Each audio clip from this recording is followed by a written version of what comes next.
Jon Miller, Chris Williams. From the Channel Seed Studios, it's Miller and Williams. Presented by Wild Rose Casino and Hotel. 3 locations in Iowa. 3 times the fun. You'd rather be here. This is Iowa Everywhere.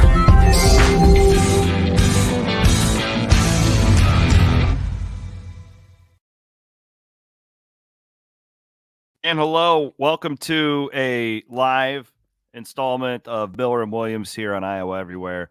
Going live 4 o'clock on Monday, October the 30th. My name is Chris Williams. I am joined by Jon Miller. We are presented, as always, by our friends at Wild Rose Casinos in Clinton, Emmitsburg, and Jefferson.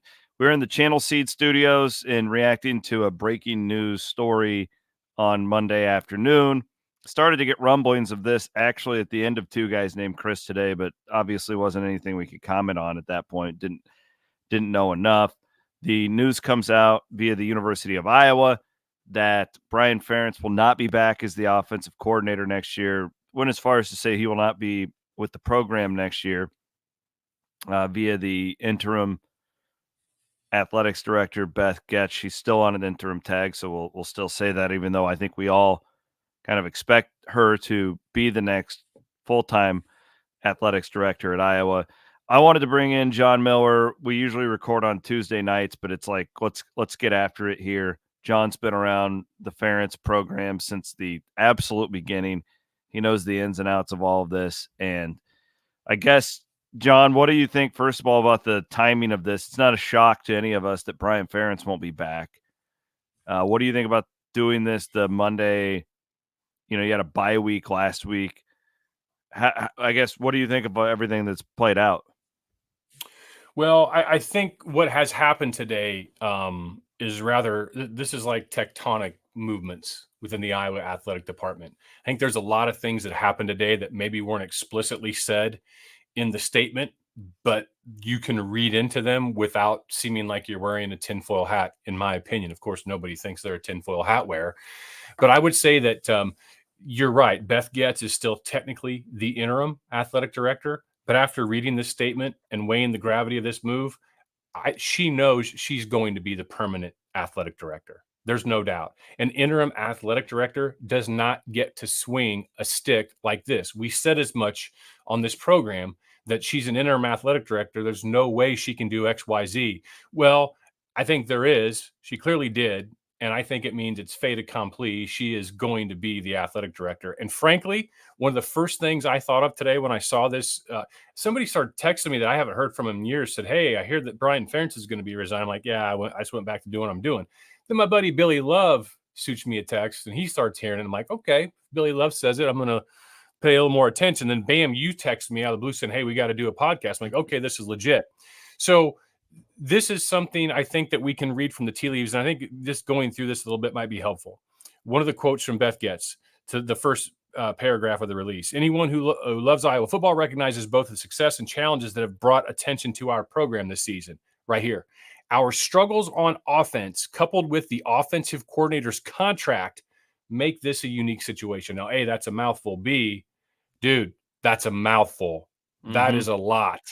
This is basically saying this nepotism-based contract that Gary Barta and Kirk Ferentz dreamed up years ago to try and loophole this Iowa's anti-nepotism laws, done.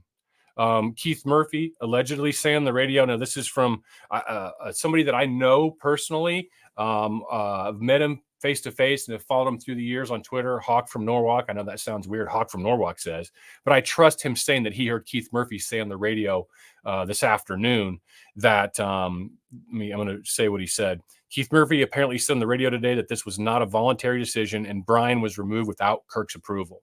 Now, clearly, I think just looking from this statement, you knew that those things, but to hear, allegedly Keith saying that, we all know that, Keith Murphy doesn't go off the reservation. Beth Getz continuing from her statement: "After conversations with head coach Kirk Ferentz and Brian and the president, I informed Brian that our intention is for him to be with us through the bowl game, but that this is his last season with the program. Full stop. Not reassigned to offensive line coach, not any other part of the pro. This is his last season with the program. Making this known today is in the best interest of the program and its loyal fans. It provides clarity during this pivotal time in the schedule. Then the next thing I underlined and the last thing I underlined was her saying, it's not my practice to be involved in assistant coaching decisions and certainly not to make public such changes during the season. So, folks, this is unprecedented, at least in my memory for the Iowa Hawkeyes. Norm Parker got ill during his time as coordinator, but there's never been anything like this. Kirk has publicly gone on about how he doesn't believe in firing assistant coaches in season. He has a super strong heart for assistant coaches based on his time as an assistant, seeing them come and go, get fired here today, gone tomorrow in the NFL. There is so much in that statement that says Beth Goetz is the new boss, and she is not same as the old boss. This is not Gary Barta.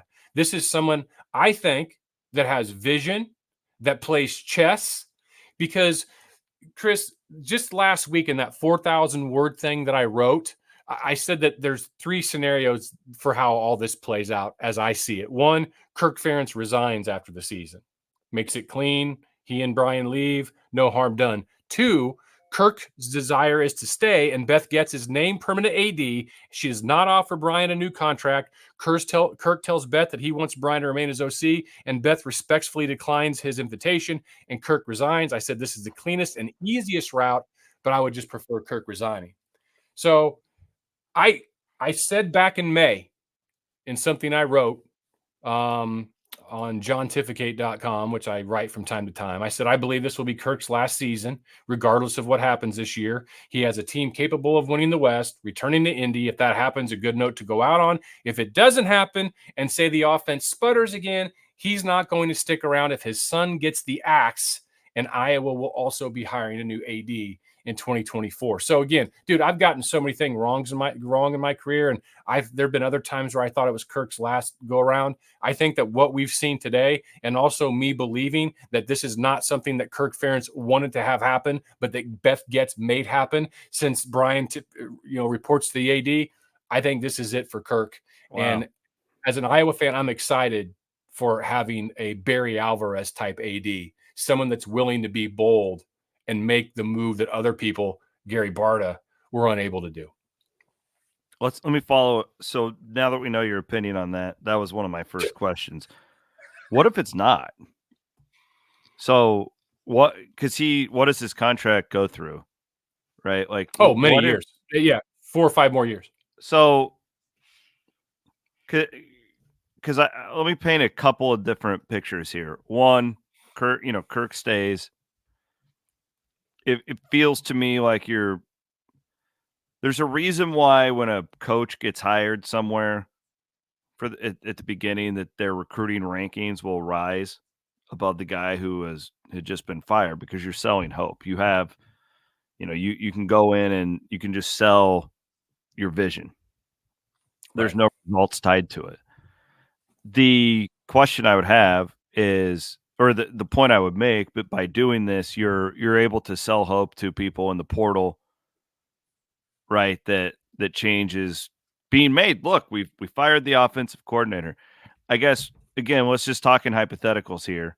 If we think Kirk Ferentz, if he stays, which we haven't heard from him, and he does meet the media on Tuesday, and that'll be he's been very prickly this year, right? Like, so that'll be really interesting to see what kind of a mood Kirk Ferentz is in. And I also wonder when this happened, because the fact that it didn't leak until Monday morning, like, what did they do all bye week if they knew? But whatever, neither here nor there. Well, yeah. Does Kirk have does he have it within him to hire somebody outside of the program who truly thinks differently than he does offensively, and then to let them do their job? Great question. Very logical question. My answer to that quickly, then an explanation to follow, is hell no. And why do I feel so strongly about that? When Brian was hired to be Iowa's offensive coordinator several years ago, at that time, I remember saying that Kirk desperately needed someone in that room who had the balls to tell him, no, this isn't working. We need to change. And I felt that on planet Earth. And once your kids get a little older, you'll know what I'm saying. Those of you with kids who are maybe 18 years or older, they start to feel themselves a little bit. They start to be very comfortable expressing their opinion to their parents, especially when it's contradictory. I'm not saying everyone's looking to fight with mom and dad, but we all go through that process where we feel confident enough to stand on our own two legs. Brian Ferentz, not a shrinking violet. Brian Ferentz, always very outspoken and unafraid to tell you what he thinks. And I felt it was the pure magical formula, the only one on the planet other than Kirk's wife, and she didn't apply for the job, who could basically tell Kirk that the emperor is wearing no clothes. We saw how that went. This is not Brian's offense. In a way, I felt some sympathy for Brian. Not like I feel bad for him per se, because obviously, he's got a really good job and he's made some really good money, but he's doing just fine. Life isn't necessarily about that. I mean, this he's is got to be exhausted at this point. Yeah. I imagine his mental health has been negatively affected. I don't know how it couldn't be. I mean, seriously, dude, there was a time this weekend I thought, I want to get off Twitter. I told you months ago, I'm thinking of just leaving Twitter, just because it's not healthy from a mental health standpoint. Brian Ferentz all year, all this last year, Gary redid the deal, made Brian a laughing stock. It really embarrassed Brian, humiliated him, frankly, professionally. And you know that Kirk didn't like that. And then you have the 325 and all the memes, and those are funny. And every single game, Brian Ferentz is on the screen, and the commentators are talking about his contract. And that's what happens when you do something stupid like Barta did. So I just feel that who's going to want that job other than someone that's maybe made their name so far in Division II or high school or something like that, you can get to come in because it's an opportunity. But any offensive coordinator who is worth their weight isn't going to take this job, because Kirk Ferentz isn't going to let you do the things you want to do, because he didn't even let his own son do that. So I don't know who they're going to get. I really don't think it matters. And if Kirk does stay around for another year and this isn't his last year, the offensive coordinator also knows that your starting quarterback next year is a guy who's had 2 ACL surgeries on both knees in the past 12 months and is not a threat to move the ball with his feet. Therefore, you're limited in that regard, in addition to having, like whenever you take your kid's bowl and you put those bumpers on the gutter so you can't hit a gutter ball. Oh, yeah. That's what Kirk Ferentz. Yeah. That's what Kirk said. You can do this, Greg Davis. You can throw those quick wide receiver hitters behind the line of scrimmage that only gain 3 yards, because we don't have the type of athletes that you had at Texas. You can do those things, but that's about it. You're going to run the waggle game. You're going to run play action. We're going to do this, and that's the way it's going to be. I don't see how that changes. What's so bizarre about this whole conversation is that they're a really peculiar call away from being 7-1. No, we all know that there's a lot of nuance when you make that statement, right? Like we all understand that, at least most rational humans do. And the point that I've been trying to make for a long time is enjoy it now, because in this new Big Ten, you're not going to be able to, I think Hassel said it really well. With the first time he said it, I thought about it he's made the point for a while, John, that he believes the Big Ten West has set itself back, because they can just and I made the point this morning to him, we were talking about this, like PJ Fleck. So I watched a lot of Mac back in the day, because it was kind of like, I thought Fleck and I thought Campbell were 2 guys who and Lance Leipold, believe it or not, were the 3 guys who would potentially replace Paul Rhodes at Iowa State. So that year I was really, really watching a lot of that conference. Fleck is a shell of himself now.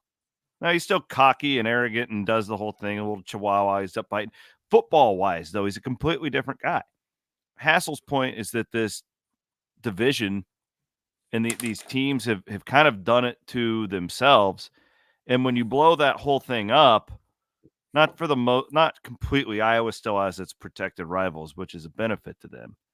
But you even just think of trying to play the way they had the last couple of years against next year's schedule, which isn't the hardest in the Big Ten.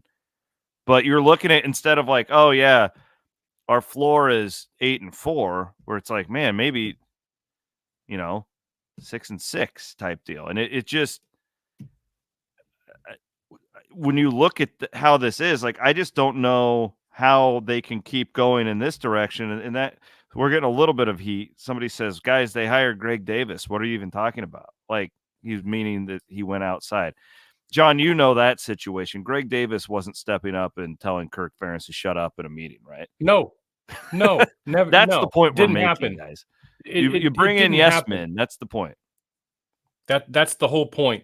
And this game is still like the way that Kirk Ferentz wants to play football, Iowa could still be successful and not incredibly boring doing it if they had the right Jims and the Joes. They clearly don't have the right, as in the prototypical way Kirk would want it, Jims and Joes on the offensive line. Otherwise, they wouldn't be running so much inside zone, gap, hat on hat, counter, and they would continue to do the outside zone to the boundary that they've always done. But they're not doing that because they don't have athleticism on the line. They brought in some players in the out of season at receiver and tight end and quarterback, things they needed to improve and address, and that's great. And if they had everyone healthy and they had an offensive line, say the 5th or 6th best offensive line of the Ferentz era caliber, they would be 11-1. And they would go to Indianapolis and probably give Michigan maybe a game. But they don't have that. And I don't see that changing anytime. I mean, the recruiting rankings, Iowa's doing decent in the recruiting rankings, but the sum of the parts is not greater than the whole, the way that it's typically been throughout the Ferentz era. It is over on defense. It is on special teams. It's not on offense because the offense is irrevocably broken. And it is so antiquated, and it's not going to change. So the same guy says, I don't disagree with you guys are saying, but I don't think Kirk is unwilling to do anything different, which is fine. So the question to me now would go, mimicking what you just said, if this is viewed as the end of it, this is the twilight of the Ferentz era, right? I think what we're saying is, one, who would want to go there? And two, and it kind of ties into the recruiting thing too. Because I've been saying that all year. Why would any quarterback in the transfer portal go to Iowa after seeing what they did to Cade McNamara? Why would any explosive wide receiver go to Iowa after watching Caleb Brown's production this year at the University of Iowa? And maybe there's something there we don't know about, but most fans don't know about it, right? Like, whatever. We see this 4-star guy from Ohio State who had offers from everywhere, and he's going to Iowa, and he's not playing, and when he does, he doesn't ever get the ball, right? So, like, that's what we see, and that's what these players see. I guess my point is, my question to you, John, is what is the best case scenario right now if Kirk Ferentz stays? Is it what you said? They're going to go out and get some D2 coach. Hey, we're going to give you $800,000 a year. Like, how does this play out? And then I want to take us into, what if Kirk Ferentz leaves? Where do we go from there? So that coach that gets $800,000 from D2, that's the best thing is for that guy. He's not coming in and getting carte blanche to run his offense. If an offensive coordinator is going to get carte blanche to come in and run an offense and Kirk's not going to meddle, then you don't need to get D2 guy. You can go get somebody else who has the experience and, is maybe run a little bit, maybe a power spread, something like that. But it's still, you don't have the quarterback to do it next year if Cade McNamara is your quarterback. You said, when people see what they've done to Cade had the quad pull before they played their first game. I don't think it's fair to say that Iowa ruined him, but Iowa hasn't certainly developed quarterbacks in a long time. So that's not a hill for us to fight and die on. But you brought up something earlier. I'll fight you on that one. Okay. You want to go to war on that one? I don't think we have enough information to say that this was not running quarterback sneaks or running bootleg waggles because of his injury is a fair representation of what he could do. I don't disagree with you. I'm just saying, like, as far as like, if I want to recruit against Iowa for quarterbacks, I think I have plenty of ammunition to go. Oh, yeah. Or receivers. Yeah, dude. Yeah. I'm the OG as it comes to saying, why would any receivers want to come to Iowa? I said it on stealing your own playbook, man. Yeah, I sent it on Sound Off. I haven't been on Sound Off since 2012, and I received a note from someone in Iowa City pissed off at me for saying that. I'm like, dude, just be better. You brought up a point from Hassel saying about these coaches coming to the Big Ten West, and the Big Ten West is almost like a negative feedback loop. They limit each other. Coaches, by and large, are risk averse. Even Hayden Fry, Kirk Ferentz always jokes about how Hayden had everybody snookered into thinking the exotics, as Hayden would call them, a flea flicker or a Statue of Liberty and shit like this. Any football coach, if they could run the ball exclusively to win every game, they would never throw the football ever, right? Because that is a riskier play. And coaches are risk averse. There are some coaches like Mike Leach. Mike Leach had to do what Mike Leach had to do because he was the Pirate. He came up under Hal Mumme. He learned something, and he was always at schools that weren't able to recruit top tier talent. Yeah. So he had to level the scales, and that's brilliance right there. Kirk, he spent time in the NFL. The NFL, the advantages that you get in the NFL are so slim. It's almost like what you don't do, how you win games, like the Chiefs on Sunday against Denver. If they don't start Patrick Mahomes, they win that game 12-9. All right, because they would have done things totally different. But Patrick had the flu, and they went out there and tried to still be the Chiefs' offense, and it didn't work. So they want to be risk averse. So the Big Ten West, all these guys are looking here saying, all we've got to do is not turn it over. All we have to do is win the turnover battle, play stout football in the trenches, and we've got a chance to be in a one-possession game against probably 5 or 6 of our rivals in our division, or 5. All right, maybe there's one you can't keep up with when Wisconsin had it rolling. So yes, the Big Ten West has created this like Yeti cooler level of insulation for Kirk Ferentz when all he has to do every year is just beat Wisconsin and they go to Indianapolis. Not that that's been easy. But as we've talked about all fall, that all changes. That all changes starting next year. No more coolers, no more insulation. And it's going to be tough sledding if they continue to try to do the same things. I just don't see Kirk sticking around. I imagine he is so mad right now. An athletic director who's not even the official athletic director, someone that he wasn't hired by, that he doesn't know probably all that well just because of the amount of time she's been there. He can't be happy. I don't see him sticking around. Do you think this happened last week and they actually kept it under wraps? I think probably it did. What do you think? Kirk is going to go out and leak it to the media? I don't know. I know how this works. Like Brian's pissed off, tells his wife. You want to leak? I don't know. You'd leak something to the media if you felt like in the court of public opinion it was a toss-up at worst. And we know that Brian's retainment or staying on as offensive coordinator was not a coin flip. In the world of public opinion, it was probably an 80-20 at minimum against. All right. So Kirk's not going to release that. Kirk's 8. There's no benefit that I can see knee-jerk that he would release it. Beth Getz isn't going to release it. The president's not going to release it. I have 2 topics I want to cover before we get out of here. Okay. One is what does that do for this year's team? Because that does still matter to many people. 2, all right, let's play the other hypothetical. And let's start here. Kirk Ferentz is out. You were laughing at me. I've said back the truck up to Bob Stoops and just make him tell you no, because I think that Bob's still got the itch, and the University of Iowa is the one place I think that he would go back to and coach. You guys, all you Iowa fans, tell me how great LeVar Woods is and that you want him to be your guy.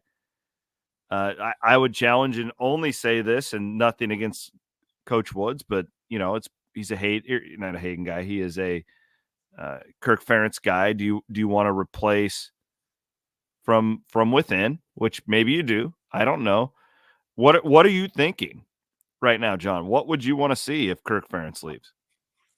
I'm still partial to LeVar Woods. I know that he's never been a head coach, and I know that some people think that that's just some kind of magical formula, but LeVar Woods has been in this program for 2 decades. I think Kirk Ferentz runs a very respectable and honorable program, and quite frankly, a football coach is better positioned to be a CEO than they are to be a finger involved in everything kind of a deal. You don't want to be too far disconnected that you don't know what's going on. but you also don't want to have your finger in every pot to overmanage, and that causes your employees to probably not reach the potential that they could. I think LeVar has seen enough and observed enough from Kirk to know how to run a program. LeVar is an amazing communicator. Everyone I know that's ever met him and come across him and has had any type of relationship with him beyond just a meeting absolutely loves him. I have a great deal of respect for him. I think he could assemble a staff, and I think the reason why I am inclined for it to be somebody that has experience, a great deal of experience within the Iowa program, is the people that get this job or apply for this job need to have both eyes open.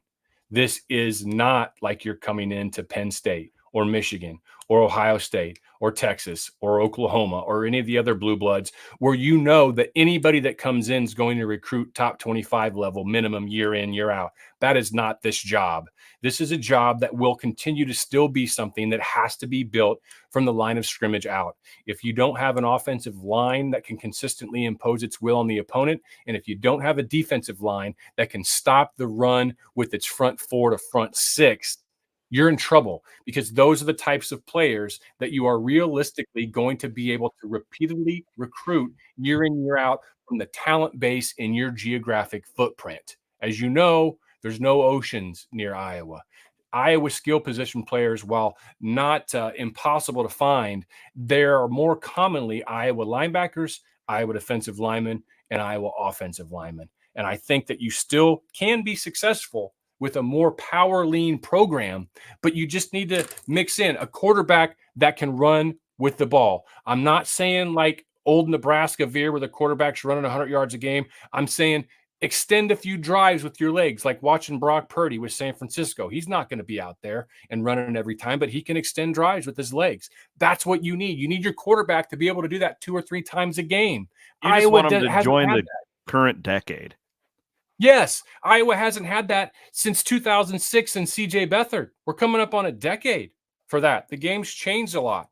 So they absolutely have to have something like that. And you can run RPO. You can do all the things you want to be from a style, from a philosophical standpoint. Run first, lean. You can do better running the ball, in my opinion, by getting a fullback and an H and just run out of 11 personnel with a single back set, because the defenders can't just come in and jam on you. If you've got an RPO set, a zone read threat, you have to have those things in the modern game today.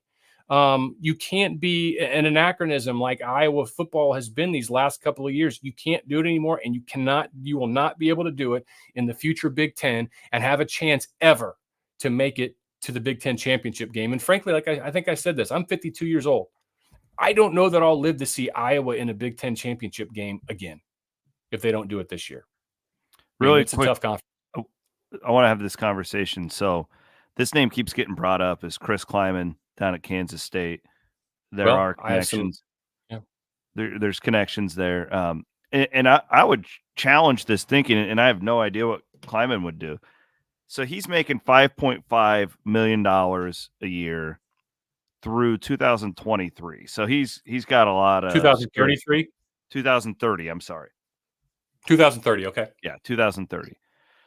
So look at where Kleiman is in this new Big 12. You're one of the most funded.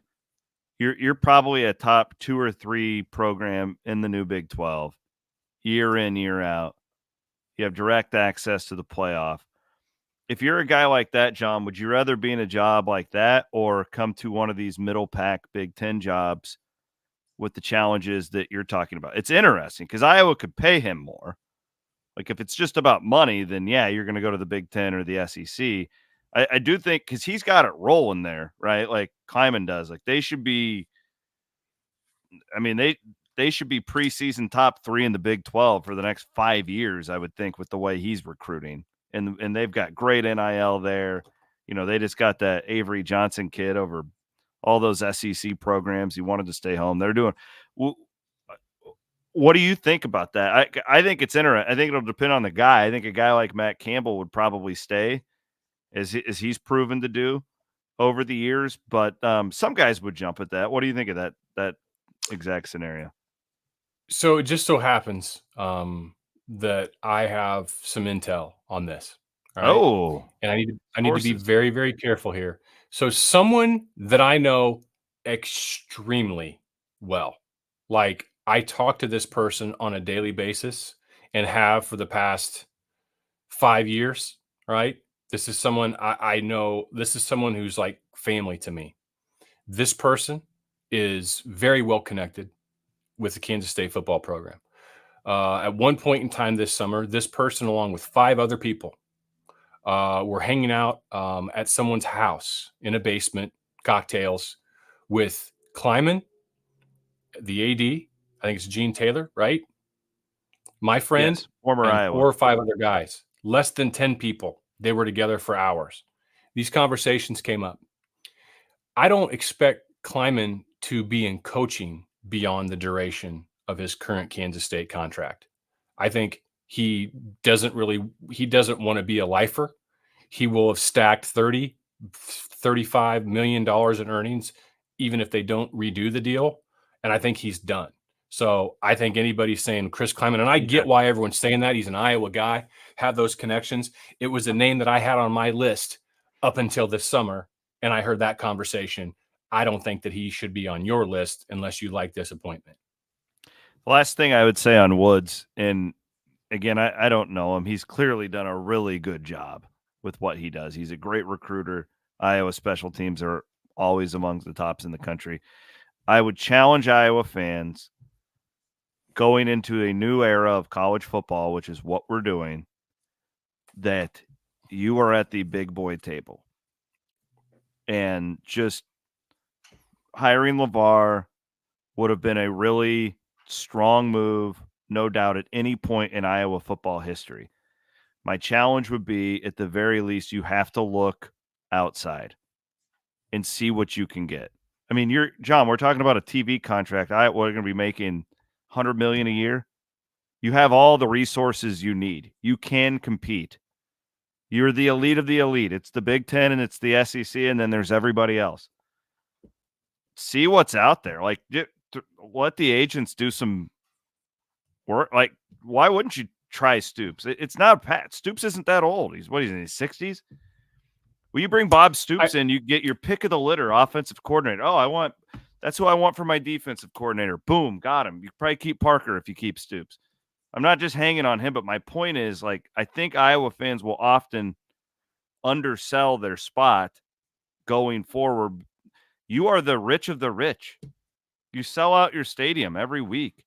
You have a great alumni base. You have awesome donor. You have money. Maybe you go through the process and LeVar Woods is the no-brainer. This is the guy, and he's going to take us into the next era, and that's great. I just think there's so much of this that I'm seeing out there with him. I just think Iowa fans can, not that you can do better. I just think you need to broaden your horizons and see what the possibilities actually are. I don't disagree with you. If I'm an athletic director, or say I'm a president, and I find out my athletic director didn't interview and speak with, numerous people, and I mean, maybe more than 2 or 3, and you have a wish list and you do that on the down low. And if that doesn't materialize, okay, great. You have to do that. But I also really do feel, and I appreciate your perspective, because you're kind of an outsider right now with enough institutional knowledge of the Iowa football program from your life to also know the other side of it. In that maybe I am downselling it. I just have been watching Iowa recruiting since before I became, somebody that wrote about it. I mean, Paul Betcher, back in the day, I used to subscribe to his gold paper that he used to send out on recruiting. I was reading Van Coleman when I was a teenager in the 1980s in the Basketball Times, which was a weekly paper subscription that I had. It was my favorite day of the week, of the month when it came. So I've been following this a long time. And I also was a guy that was making the Kool-Aid and handing it out whenever I wanted Tom Davis gone. And I kept saying, I want to see Iowa go to the next level. And they went and hired that sexy name, even though he didn't have a ton of experience. Steve Alford at that time, it was a coup hiring him as Iowa's head coach. And we all saw how that turned out. Now, I know past is not necessarily prologue, but I remember we got one of those too. His name was Gene Chizik. Right. I've got a coin laying around here. So no, I don't. I wish I did. You probably have a few extra. You want to see it? I do. I would like one. That's like, I want my kids to go through that someday after I'm long gone, many, many years from now. Say, what the hell was this? Who is this guy? Is this worth any money? Oh no, it's Gene Chizik. I just feel like it's not easy to win at Iowa, and I think if you look now with the playoff going to 12 teams, can the fourth best Big Ten team make it into the playoffs some years? Yes, Some years, I think absolutely. Yeah, I think it can. You guys are at the golden table. You're at the golden table. Now, having said that, you're not at the head of the golden table either. Like, I don't want my opinion. I think Iowa is middle of the pack in this new Big Ten as far as jobs go, but that's still really good when you look at the big picture. There's going to be a lot of coaches that would want a job like that is well funded, and the recruiting thing is less of an issue than when you were reading Voice of the Hawkeye because you're paying the guys now. Right. It's good. That's a good point. It's not the same thing. There's still challenges. Yeah, it's a whole new era. And so I think you make some very fair points, and maybe I am selling it a little short. I just think that there are certain realities to that job. But I think that brings us around full circle from where we started. And that is Kirk Ferentz. And I just, again, these things that we're talking about with NIL and all these change, I felt that the NIL changes might be enough for this year to be his last. Now, with what's gone on and transpired, that his oldest child, listen, again, I feel some sympathy for Kirk, some sympathy for Brian. The sympathy I feel for Kirk is as a father, seeing your child in this situation and the anguish that your child's had to go through the last year or so. And probably, if he's being honest with himself, Kirk caused some of that. That'd be tough. So that was the point I was just going to make. Like, I feel sympathy too, but man, are they that out of the loop to not realize what they were doing with the whole nepotism thing? And I mean, is there that many men around them? They knew what they were doing with that. They're the ones that exploited a loophole for him to report to Gary. Kirk and Gary came up with the dang thing. I was gonna say, Kirk, I feel bad for you too, but you kind of put your son in that spot. That's it. I feel sympathy, but they did it to them. Kirk did this to himself. Yeah. And with the NIL and all these changes, with your son no longer being there, and that's not something you wanted. No, I really, really find it hard to believe Kirk Ferentz will be Iowa's head coach next year. Okay, so last thing that I wanted to cover is there's a football game on Saturday, right, that a lot of Iowa fans are going to leave our state for and go pack Wrigley Field. There's more games coming up, sold out season tickets. These games matter. And what does this do for this year's team? Like, do you go out there on Saturday and Brian's lining them up 4 wide? Like, I mean, empty backfield. Like, what do they do anything different? Like, are they just pissed now? Or are they going to dig in? How does this impact the rest of the season? If they came out and went empty on like the first possession, that is guaranteed an FU to everyone. And I wouldn't put it past them. But I mean, a little bit at the end of the day, now, I'm sensing, yeah. At the end of the day, you are responsible for these young people who only get to go around this track a very short period of their lives, and you've been around this track, 25 years as a head coach, and then other years as an assistant coach. You don't do anything to take away from these kids and these families that pledge their allegiance and loyalty to you. And if you do, that is a very, very revealing thing about your character. I don't think that they'll do much of anything different, nor should they. Do the players rally around a guy that they probably like? Sure. Is it still the same limited offensive scheme that is being held back by a number of things this year, namely the worst quarterback in Division I football? It is. Today's depth chart also shows Deacon Hill on it. They had a bye week. They have this week. Deacon, and from what I heard, I don't know how many days they practiced last week. Wasn't as much as I would have thought. But I could be wrong on that. But it was relayed to me by somebody that talked with a parent of one of the current players. So, Took more time than I thought, but maybe they've done that before. So I don't want to make too big of a deal out of that. And I will also say that this person, feels that a lot of the players would like to see Joe Labus in. So I really don't think Iowa does anything other than the status modus operandi going forward. I don't think we'll see things different. I'll take a couple questions. Brian says, do you think Phil Parker would stay for Bob Stoops? Would LeVar Woods stay? Like, these are super hypothetical, but I feel like if any coach coming in would keep these guys, wouldn't it be Bob Stoops? Oh, for sure. Bob Stoops would be crazy not to keep Phil Parker if Phil wanted it. As for LeVar Woods, I think LeVar would stay under this. LeVar Woods would get hired tomorrow if he were available. Right? Yeah, he's. I mean, honestly, like, he's been so loyal to Iowa. That guy could have been a head coach by now if he wanted to.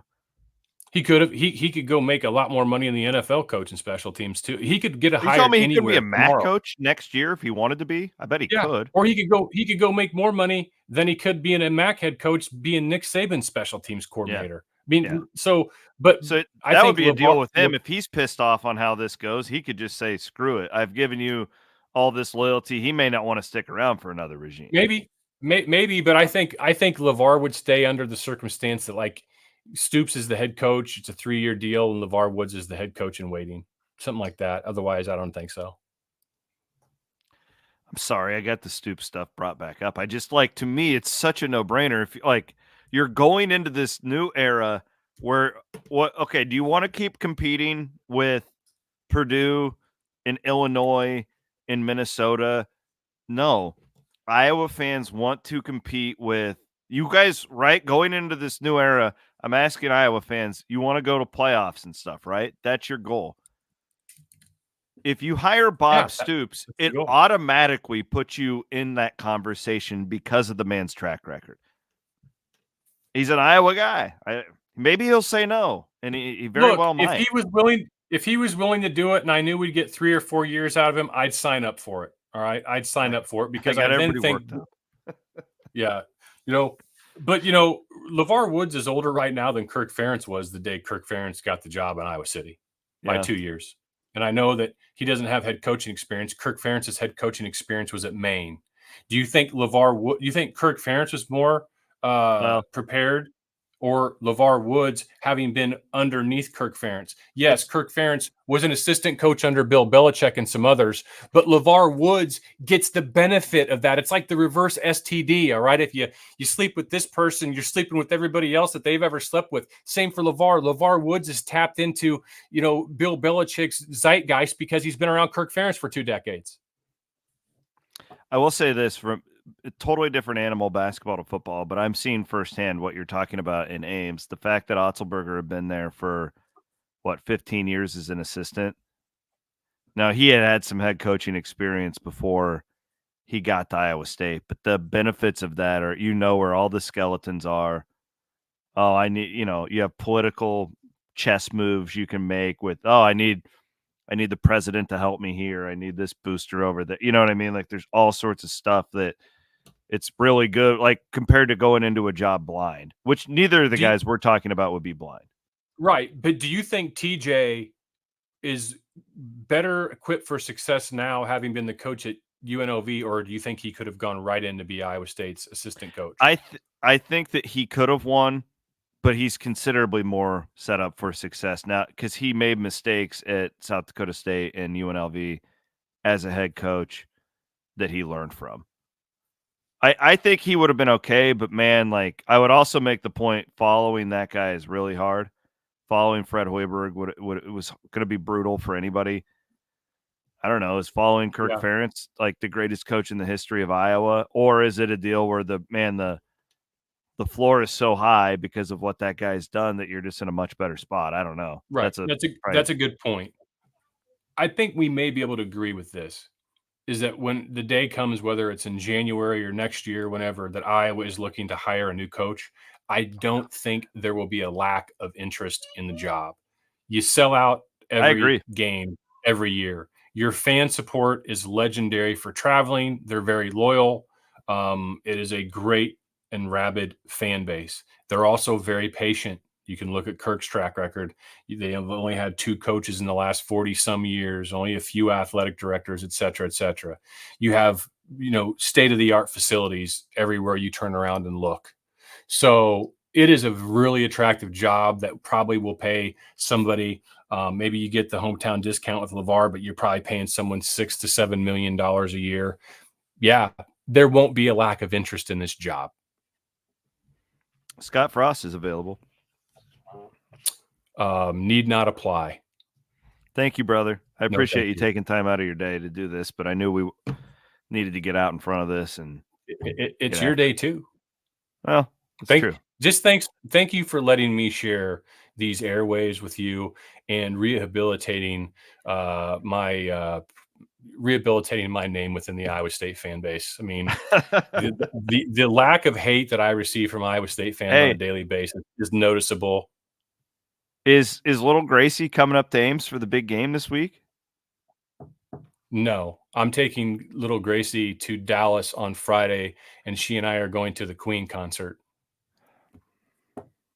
So sorry, clones, can't make it. Did little Gracie throw the goalpost into the lake last weekend? Was she there? She was there at the kickoff thing that they had on TV, and it was cold. And she said, because I saw a Uber receipt at like noon. I'm like, wow, they must have had a rough night just waking up and getting back. No, she'd already been to the kickoff show, and she's like, it's too cold, way overrated. And I'm like, you know what? Smart move. You missed history, but she already was there when they liked the post one time. Oh yeah, forgot about that. All right, thanks, John. Appreciate you, man. Yep. He's Jon Miller. I'm Chris Williams. Thanks to everybody for tuning in here. If you watched us live, if not, you can listen to the full version later or watch it later anywhere you want, but also on the Iowa Everywhere podcast. For Jon Miller, I'm Chris Williams. Thanks to Wild Rose Casino for sponsoring Miller and Williams here on Iowa Everywhere.